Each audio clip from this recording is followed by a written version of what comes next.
Hola, bienvenidos a Esquina Literaria. Estamos leyendo este libro, Don Quijote de la Mancha. Hoy vamos a leer el capítulo número 27 y espero que les guste. Capítulo 27 de cómo salieron con su intención el cura y el barbero con otras cosas dignas de que se cuenten en esta grande historia. No le pareció mal al barbero la invención del cura, sino también que luego la pusieron por obra. Pidieronle a la ventera una saya y unas tocas, dejándole en prendas una sotana nueva del cura. El barbero hizo una gran barba de una cola rucia o roja de buey, donde el ventero tenía colgado el peine. Preguntóles la aventura que para qué le pedían aquellas cosas. El cura le contó en breves razones la locura de Don Quijote y cómo convenía aquel disfraz para sacarle de la montaña donde a la sazón estaba. Cayeron luego el ventero y la ventera en que el loco era su huésped, el del bálsamo y el amo del manteado escudero, y contaron al cura todo lo que con él les había pasado, sin callar lo que tanto callaba Sancho. En resolución, la ventera vistió al cura de modo que no había más que ver. Púsole una saya de paño, llena de fajas de terciopelo negro, de un palmo en ancho, todas acuchilladas, y unos corpiños de terciopelo verde, guarnecidos con unos ribetes de raso blanco, que se debieron de hacer ellos y la saya en tiempo del rey de Mamba. No consintió el cura que le tocasen, sino púsose en la cabeza un birretillo de lienzo colchado, que llevaba para dormir de noche, y ciñóse por la frente una liga de tafetán negro, y con otra liga hizo un antifaz, con que se cubrió muy bien las barbas y el rostro. Encasquetóse su sombrero, que era tan grande que le podía servir de quitasol, y cubriéndose su herreruelo, subió en su mula mujeriegas, y el barbero en la suya, con su barba que le llegaba a la cintura, entre roja y blanca, como aquella que, como se ha dicho, era hecha de la cola de un buey barroso. Despidiéronse de todos y de la buena de Maritornes, que prometió de rezar un rosario, aunque pecadora, porque Dios les diese buen suceso en tan arduo y tan cristiano negocio como era el que habían emprendido. Mas apenas hubo salido de la venta cuando le vino al cura un pensamiento, que hacía mal en haberse puesto de aquella manera por ser cosa indecente, que un sacerdote se pusiese así, aunque le fuese mucho en ello, y diciéndoselo al barbero, le rogó que trocasen trajes, pues era más justo que él fuese la doncella menesterosa, y que él haría el escudero, y que así se profanaba menos su dignidad, y que si no lo quería hacer determinaba de no pasar adelante, aunque a Don Quijote se le llevase el diablo. En esto llegó Sancho, y de ver a los dos en aquel traje no pudo tener la risa. En efecto, el barbero vino en todo aquello que el cura quiso, y trocando la intención, el cura le fue informando el modo que había de tener y las palabras que había de decir a Don Quijote para moverle y forzarle a que con él se viniese y dejase la querencia del lugar que había escogido para su vana penitencia. El barbero respondió que sin que se le diese lición, él la pondría bien en su punto. No quiso vestirse por entonces hasta que estuviesen junto de donde Don Quijote estaba, y así dobló sus vestidos, y el cura acomodó su barba, y siguieron su camino, guiándolo Sancho Panza, el cual les fue contando lo que les aconteció con el loco que hallaron en la sierra, encubriendo, empero, el hallazgo de la maleta y de cuánto en ella venía, que maguer que tonto era un poco codicioso el mancebo. Otro día llegaron al lugar donde Sancho había dejado puestas las señales de las ramas para acertar el lugar donde había dejado a su señor, y en reconociéndole les dijo cómo aquella era la entrada, y que bien se podían vestir si era que aquello hacía al caso para la libertad de su señor, porque ellos le habían dicho antes que el ir de aquella suerte y vestirse de aquel modo era toda la importancia para sacar a su amo de aquella mala vida que habían escogido, y que le encargaban mucho que no dijese a su amo quién ellos eran, ni que los conocía, y que si le preguntase cómo se los había de preguntar, si dio la carta a Dulcinea, dijese que sí,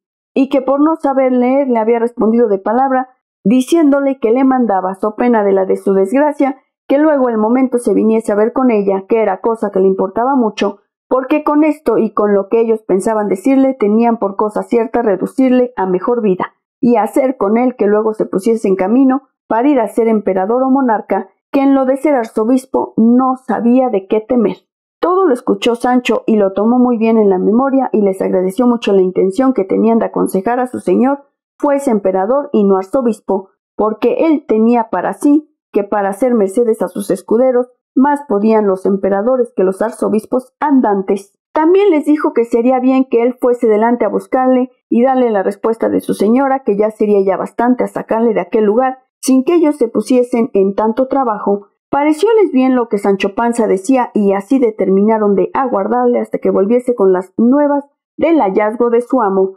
Entróse Sancho por aquellas quebradas de la sierra dejando a los dos en una, por donde corría un pequeño y manso arroyo a quien hacían sombra agradable y fresca otras peñas y algunos árboles que por allí estaban. El calor y el día que allí llegaron era de los del mes de agosto, que por aquellas partes suele ser el ardor muy grande, la hora las 3 de la tarde, todo lo cual hacía al sitio más agradable y que convidase a que en él esperasen la vuelta de Sancho como lo hicieron. Estando pues los dos allí sosegados y a la sombra, llegó a sus oídos una voz que, sin acompañarla son de algún otro instrumento, dulce y regaladamente sonaba, que de no pocos admiraron por parecerles que aquel no era un lugar donde pudiese haber quien también cantase, porque aunque suele decirse que por las selvas y campos se hallan pastores de voces extremadas, más son encarecimientos de poetas que verdades, y más cuando advirtieron que lo que oían cantar eran versos, no de rústicos ganaderos, sino de discretos cortesanos, y confirmó esta verdad haber sido los versos que oyeron estos.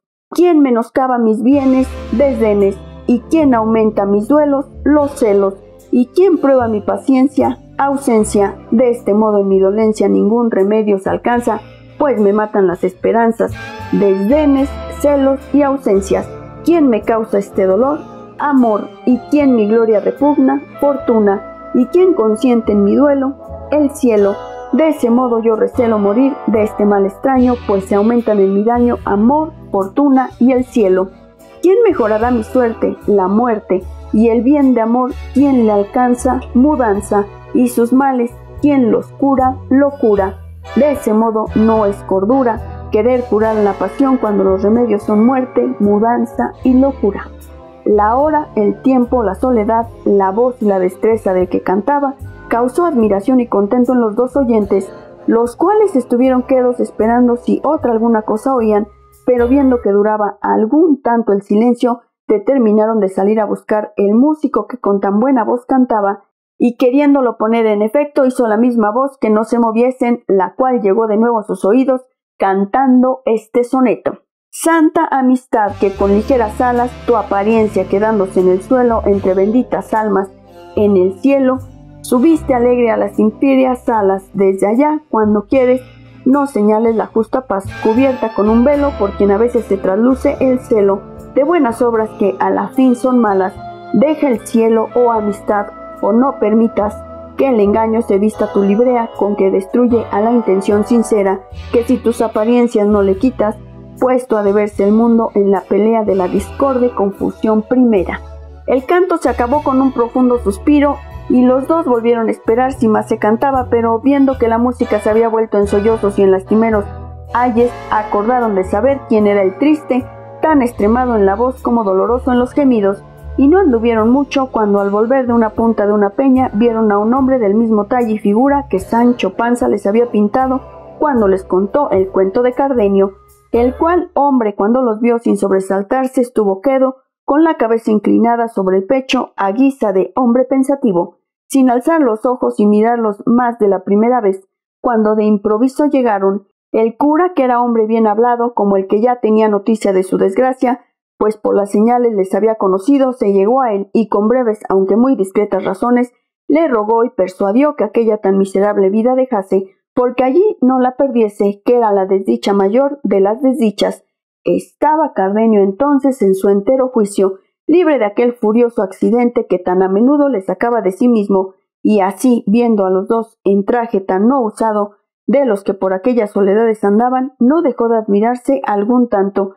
y más cuando oyó que le habían hablado en su negocio como en cosa sabida, porque las razones que el cura le dijo así lo dieron a entender, y así respondió de esta manera. Bien veo yo, señores, quienquiera que seáis, que el cielo, que tiene cuidado de socorrer a los buenos y aun a los malos muchas veces, sin yo merecerlo, me envía en estos tan remotos y apartados lugares del trato común de las gentes algunas personas que, poniéndome delante de los ojos con vivas y varias razones,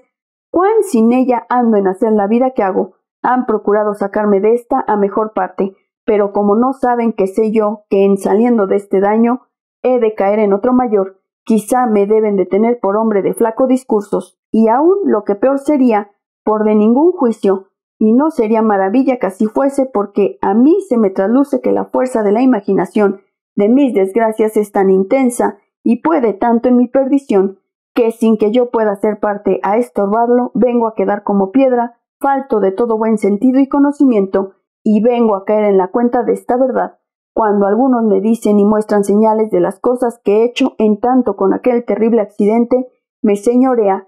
y no sé más que dolerme en vano y maldecir sin provecho mi ventura, y dar por disculpa de mis locuras el decir la causa de ellas, aun cuantos oírla quieren, porque viendo los cuerdos cuál es la causa, no se maravillarán de los efectos, y si no me dieran remedio, a lo menos no me darán culpa, convirtiéndoselos el enojo de mi desenvoltura en lástima de mis desgracias. Y si es que vosotros, señores, venís con la misma intención que otros han venido, antes que paséis adelante en vuestras discretas persuasiones, os ruego que escuchéis el cuento que no le tiene de mis desventuras, porque quizá, después de entendido, ahorraréis el trabajo que tomaréis en consolar un mal que de todo consuelo es incapaz. Los dos, que no deseaban otra cosa que saber de su misma boca la causa de su daño, le rogaron que la contase, ofreciéndole de no hacer otra cosa de la que él quisiese en su remedio o consuelo, y con esto el triste caballero comenzó su lastimera historia,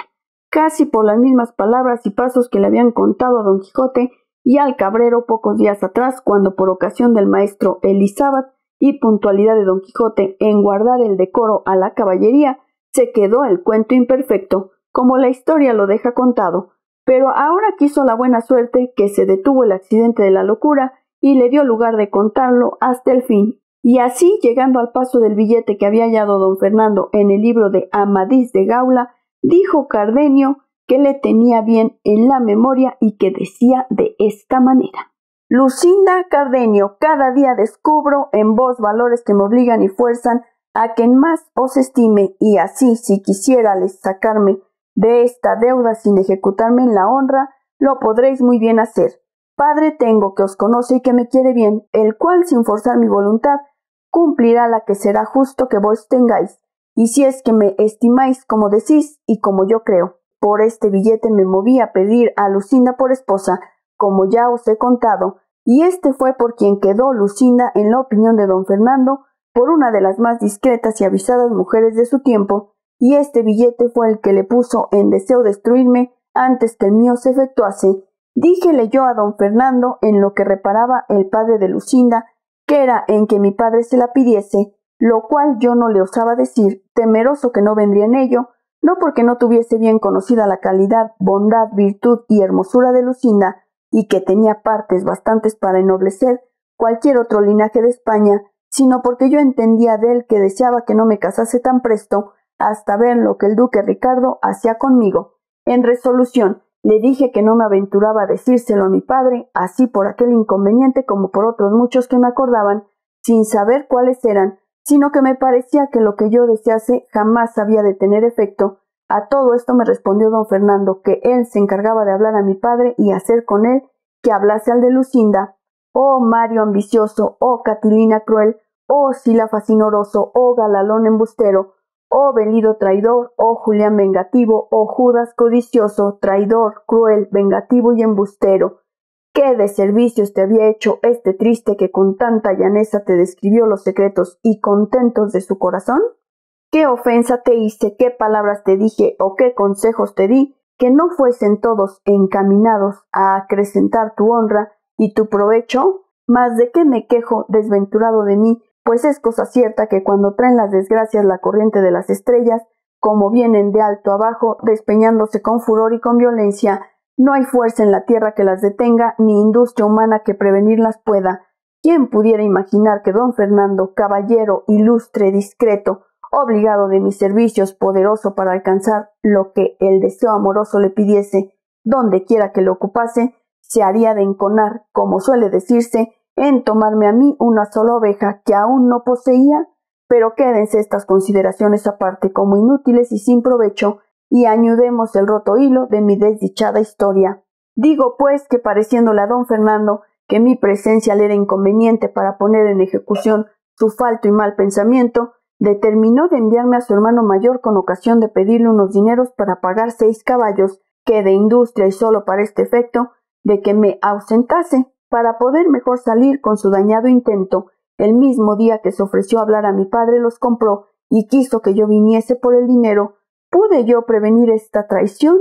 ¿Pude por ventura caer en imaginarla? No, por cierto, antes con grandísimo gusto me ofrecí a partir luego, contento de la buena compra hecha. Aquella noche hablé con Lucinda y le dije lo que con don Fernando quedaba concertado y que tuviese firme esperanza de que tendrían efecto nuestros buenos y justos deseos. Ella me dijo tan segura como yo de la traición de don Fernando que procurase volver presto, porque creía que no tardaría más la conclusión de nuestras voluntades que tardase mi padre de hablar al suyo. No sé qué se fue, que en acabando de decirme esto se le llenaron los ojos de lágrimas y un nudo se le atravesó en la garganta, que no le dejaba hablar palabra de otras muchas que me pareció que procuraba decirme. Quedé admirado de este nuevo accidente, hasta allí jamás en ella visto, porque siempre nos hablábamos las veces que la buena fortuna y mi diligencia lo concedía, con todo regocijo y contento, sin mezclar en nuestras pláticas lágrimas, suspiros, celos, sospechas o temores.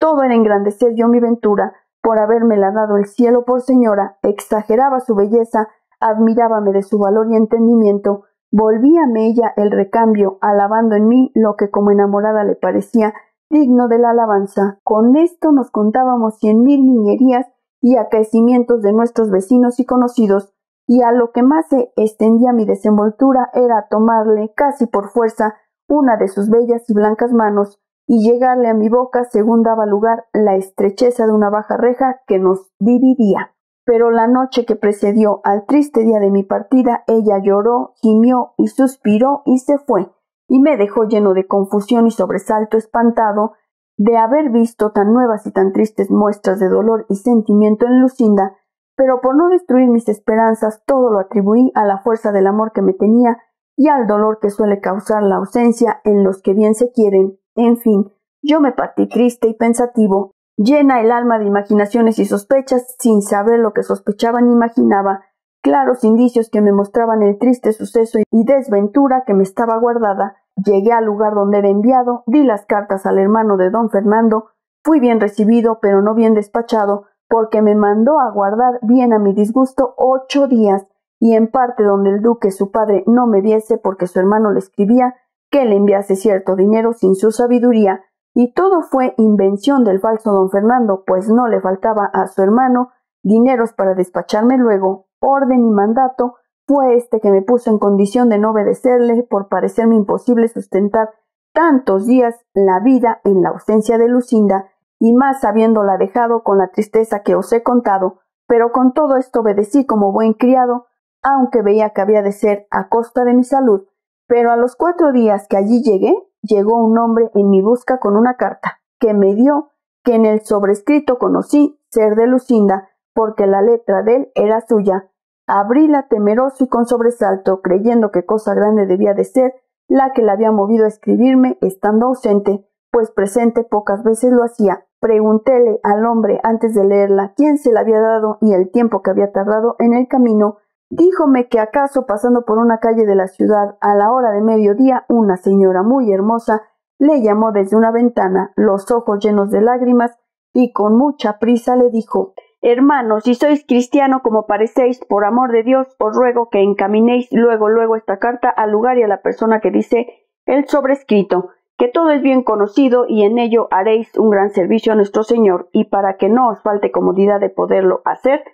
tomad lo que va en este pañuelo». Y diciendo esto me arrojó por la ventana un pañuelo donde venían atados 100 reales y esta sortija de oro que aquí traigo, con esa carta que os he dado. Y luego, sin aguardar respuesta mía, se quitó de la ventana, aunque primero vio como yo tomé la carta y el pañuelo, y por señas le dije que haría lo que me mandaba. Y así, viéndome también pagado del trabajo que podía tomar en traérosla, y conociendo por el sobrescrito que érades vos a quien se enviaba, porque yo, señor, os conozco muy bien, y obligado asimismo de las lágrimas de aquella hermosa señora, determiné de no fiarme de otra persona, sino venir yo mismo a darosla. Y en 16 horas que se me dio, de hecho el camino que sabéis que es de 18 leguas. En tanto que el agradecido y nuevo correo esto me decía, estaba yo colgado de sus palabras, temblándome las piernas de manera que apenas podía sostenerme. En efecto, abrí la carta y vi que contenía estas razones. La palabra que don Fernando os dio de hablar a vuestro padre para que hablase al mío, la ha cumplido más que en su gusto que en vuestro provecho. Sabed, señor, que él me ha pedido por esposa, y mi padre, llevado de la ventaja que él piensa que don Fernando os hace, ha venido en lo que quiere con tantas veras que de aquí a 2 días se ha de hacer el desposorio, tan secreto y tan a solas que solo han de ser testigos los cielos y alguna gente de la casa, cual yo quedo imaginando si os cumple venir, veldo, y si os quiero bien o no, el suceso de este negocio os lo dará a entender. A Dios plega que ésta llegue a vuestras manos antes que la mía se vea en condición de juntarse con la de quien tan mal sabe guardar la fe que promete.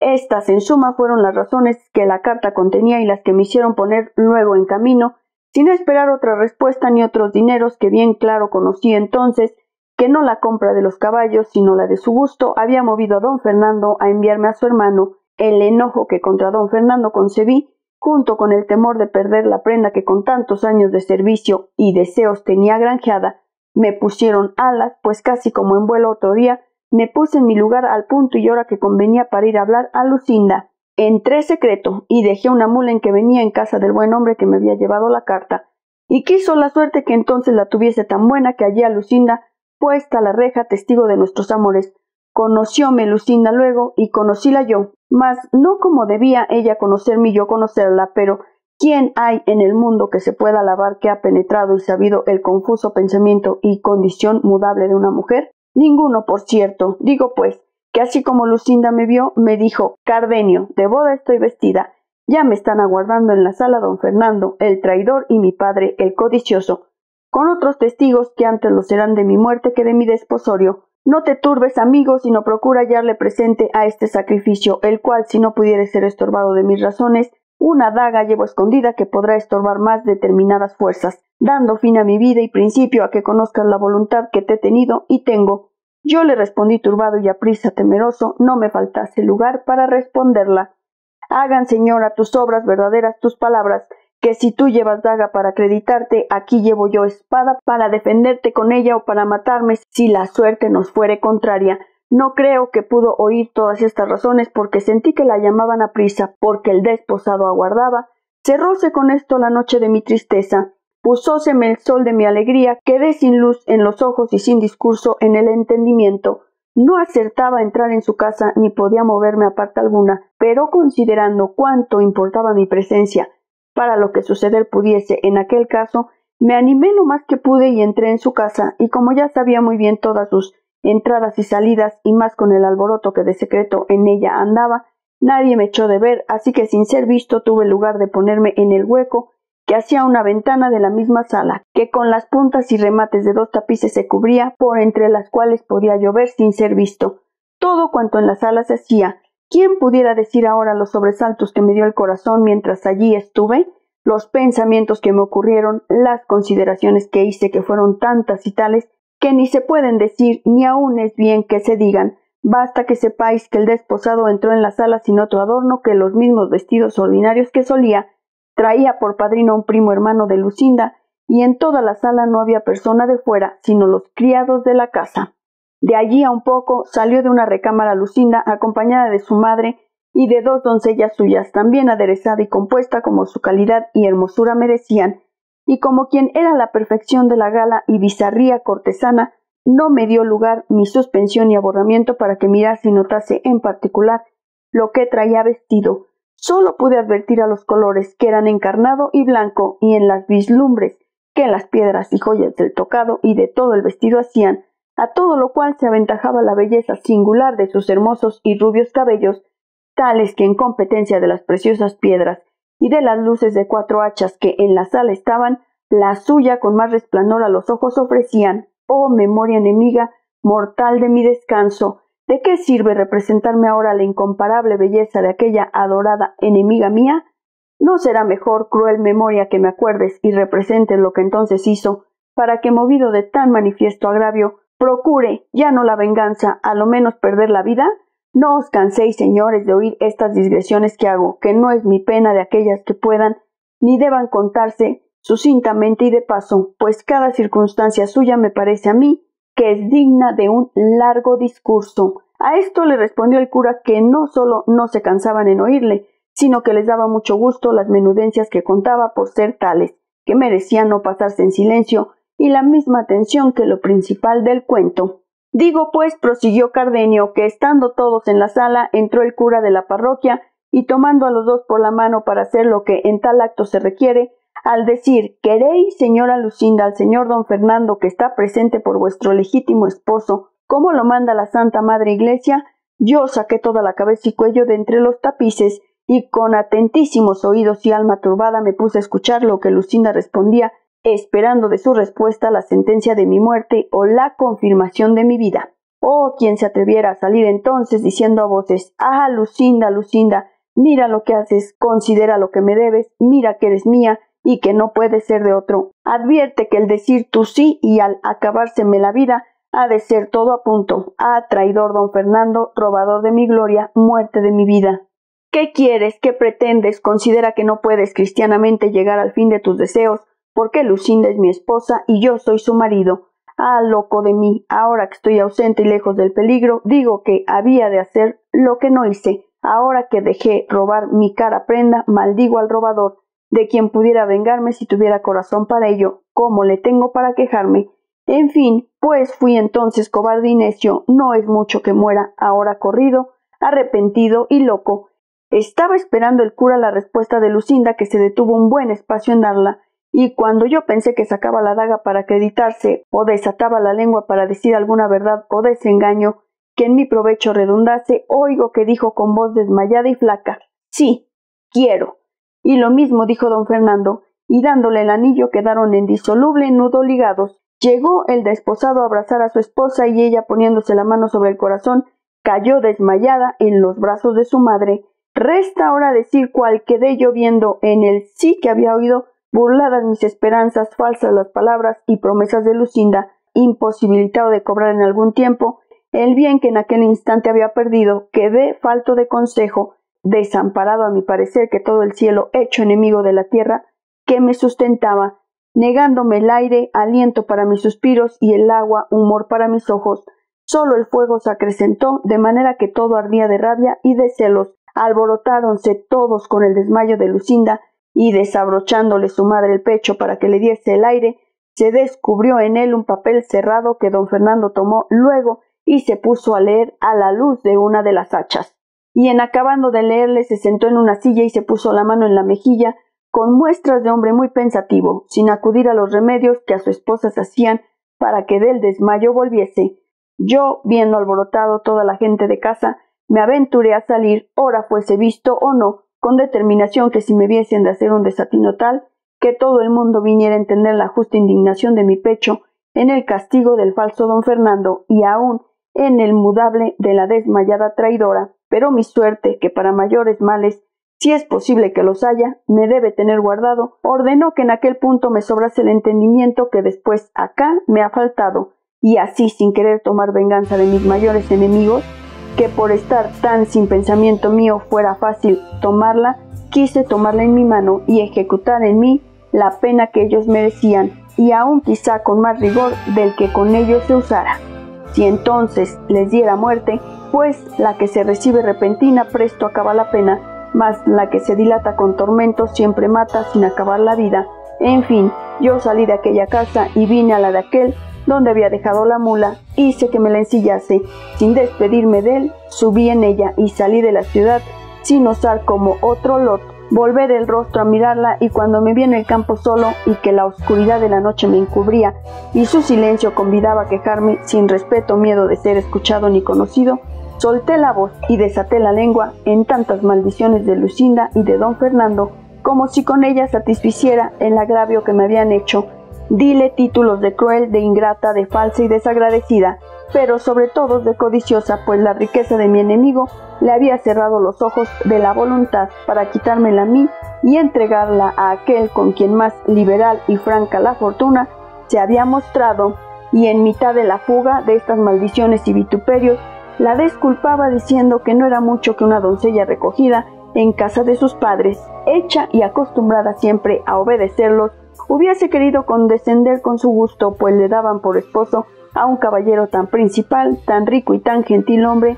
que a no querer recibirle se podía pensar o que no tenía juicio o que en otra parte tenía la voluntad, cosa que redundaba tan en perjuicio de su buena opinión y fama. Luego volvía diciendo que, puesto que ella dijera que yo era su esposo, vieran ellos que no había hecho en escogerme tan mala elección, que no la disculparan, pues antes de ofrecérseles don Fernando, no pudieran ellos menos acertar a desear, si con razón midiesen su deseo, otro mejor que yo para esposo de su hija, y que bien pudiera ella, antes de ponerse en el trance forzoso y último de dar la mano, decir que ya yo le había dado la mía, que yo viniera y concediera con todo cuanto ella acertara a fingir en este caso. En fin, me resolví en que poco amor, poco juicio, mucha ambición y deseos de grandezas hicieron que se olvidase de las palabras con que me había engañado, entretenido y sustentado en mis firmezas esperanzas y honestos deseos. Con estas voces y con esta inquietud caminé lo que quedaba de aquella noche y di al amanecer en una entrada de estas sierras, por las cuales caminé otros 3 días, sin senda ni camino alguno, hasta que vine a parar a unos prados que no sé a qué mano de estas montañas caen, y allí pregunté a unos ganaderos qué hacía donde era lo más áspero de estas tierras. Dijéronme que hacia esta parte. Luego me encaminé a ella con intención de acabar aquí la vida, y en entrando por estas asperezas del cansancio y de la hambre, se cayó mi mula muerta, o lo que yo más creo, por desechar de sí tan inútil carga como en mí llevaba. Yo quedé a pie, rendido de la naturaleza, traspasado de hambre, sin tener ni pensar buscar quien me socorriese. De aquella manera estuve no sé qué tiempo, tendido en el suelo, al cabo del cual me levanté sin hambre y hallé junto a mí a unos cabreros, que sin duda debieron ser los que mi necesidad remediaron, porque ellos me dijeron de la manera que me habían hallado y cómo estaba diciendo tantos disparates y desatinos, que daba indicios claros de haber perdido el juicio, y yo he sentido en mí después acá que no todas veces le tengo cabal, sino tan desmedrado y flaco, que hago 1000 locuras, rasgándome los vestidos y dando voces por estas soledades, maldiciendo mi ventura y repitiendo en vano el nombre amado de mi enemiga, sin tener otro discurso ni intento entonces que procurar acabar la vida voceando, y cuando en mí vuelvo me hallo tan cansado y molido que apenas puedo moverme. Mi más común habitación es en el hueco de un alcornoque, capaz de cubrir este miserable cuerpo. Los vaqueros y cabreros que andan por estas montañas, movidos de caridad, me sustentan, poniéndome el manjar por los caminos y por las peñas por donde entienden que acaso podré pasar y hallarlo, y así, aunque entonces me falte el juicio, la necesidad natural me da a conocer el mantenimiento, y despierta en mí el deseo de apetecerlo y la voluntad de tomarlo. Otras veces me dicen ellos, cuando me encuentran con juicio, que yo salgo a los caminos y que se lo quito por fuerza, aunque me lo den de grado, a los pastores que vienen con ello del lugar a las majadas. De esta manera pasó mi miserable y extrema vida, hasta que el cielo se ha servido de conducirle a su último fin, o de ponerle en mi memoria para que no me acuerde de la hermosura y de la traición de Lucinda y del agravio de don Fernando, que si esto él hace sin quitarme la vida, yo volveré a mejor discurso mis pensamientos, donde no hay sino rogarle que absolutamente tenga misericordia de mi alma, que yo no siento en mí valor ni fuerzas para sacar el cuerpo de esta estrecheza en que por mi gusto he querido ponerle. Esta es, oh señores, la amarga historia de mi desgracia. Decidme si es tal que pueda celebrarse con menos sentimientos de los que en mí habéis visto, y no os canséis en persuadirme ni aconsejarme lo que la razón os dijere que puede ser bueno para mi remedio, porque ha de aprovechar conmigo lo que aprovecha la medicina recetada de famoso médico al enfermo que recibir no la quiere. Yo no quiero salud sin Lucinda, y pues ella gustó de ser ajena, siendo o debiendo ser mía, guste yo de ser de la desventura, pudiéndome haber sido de la buena dicha. Ella quiso con su mudanza hacer estable mi perdición. Yo querré con procurar perderme, hacer contenta su voluntad, y seré ejemplo a los porvenir de que a mí solo faltó lo que a todos los desdichados sobra, a los cuales suele ser consuelo la imposibilidad de tenerle, y en mí es causa de mayores sentimientos y males, porque aún pienso que no se han de acabar con la muerte. Aquí dio fin Cardenio a su larga plática y tan desdichada como amorosa historia, y al tiempo que el cura se prevenía para decirle algunas razones de consuelo, le suspendió una voz que llegó a sus oídos, que en lastimados acentos oyeron que decía lo que se dirá en la cuarta parte de esta narración, que en este punto dio fin la tercera, el sabio y atentado historiador Cide Hamete Benengeli. Espero que les esté gustando la lectura de este libro, Don Quijote de la Mancha, y como dice el texto, los espero para leer la cuarta parte de esta historia.